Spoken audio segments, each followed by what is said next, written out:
সৈয়দনা ইউসুফকে ভাইয়েরা কুয়ার মধ্যে ফেলেছে।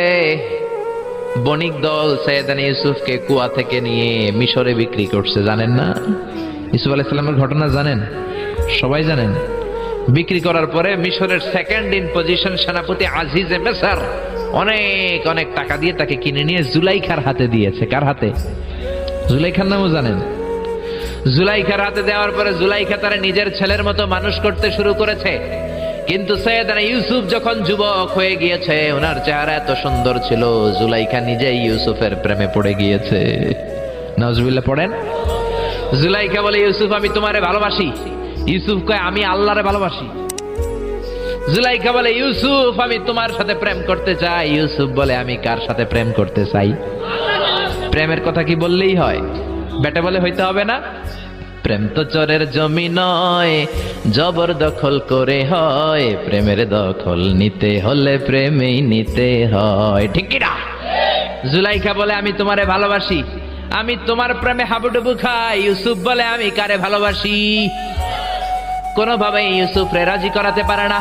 জুলাইখার একটা দাসী ছিল, দাসীর নাম কালিমামা।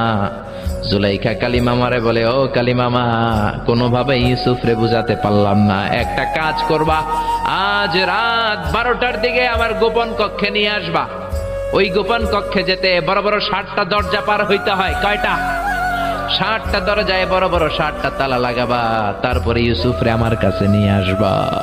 ওই প্রাসাদটা আমি নিজে দেখে এসেছি, যে প্রাসাদের মধ্যে সৈয়দনা ইউসুফ আলাইহিস সালাম আর জুলাইখার এই ঘটনাটা ঘটেছে। মিশরে একটা থানা আছে, ওই থানার নাম বদরেশিন।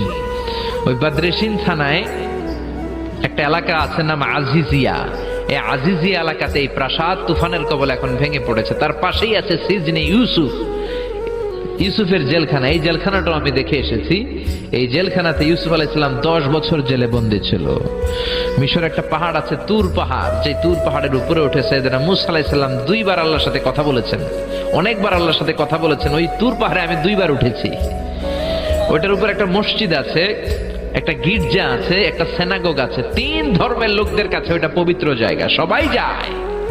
আমরা মুসলমানরাও যাই, ইহুদিরাও যায়। ইহুদিরা সিনাগোগে যে ইবাদত করে, খ্রিস্টানরা চার্চের ভেতরে, গির্জার ভেতরে যে ইবাদত করে, আমরা মসজিদের ভেতরে যে জিকির করি কার? লা ইলাহা লা ইলাহা ইল্লাল্লাহু মুহাম্মাদুর রাসূলুল্লাহ সাল্লাল্লাহু আলাইহি ওয়াসাল্লাম। এজন্য রব্বুল আলামিনের এমন ক্ষমতা, ছোট্ট বাচ্চার মুখেও জবান দিয়ে দিতে পারে কে?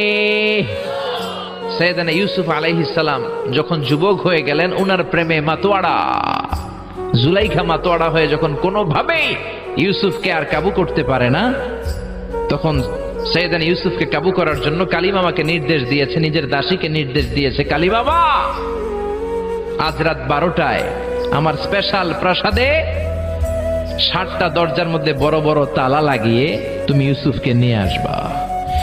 সৈয়দনা ইউসুফের কাছে কালিমামা যে বলে, ও কালিমামা, ও কালিমামা। ইউসুফের কাছে যে বলে, ইউসুফ, জুলাইখা তোমারে ডেকে পাঠিয়েছে। ইউসুফ বলে, রাত বাজে 12টা। জোরে বলেন, কয়টা? এত রাতে কি বলার জন্য ডেকেছে? যাও, আগামীকাল সকালে আমি যে কথা শুনবো। কালিমামা বলে, না না, আগামীকাল সকালে গেলে হবে না, জুলাইখা এখন যেতে বলেছে। কখন? ইউসুফ চোখের পানি ছেড়ে দিয়ে আল্লাহর ডেকে বলে, আল্লাহ, ও মাবুদ, জীবনে কোনো অপরাধ করি নাই, আমার বয়স হওয়ার পর থেকে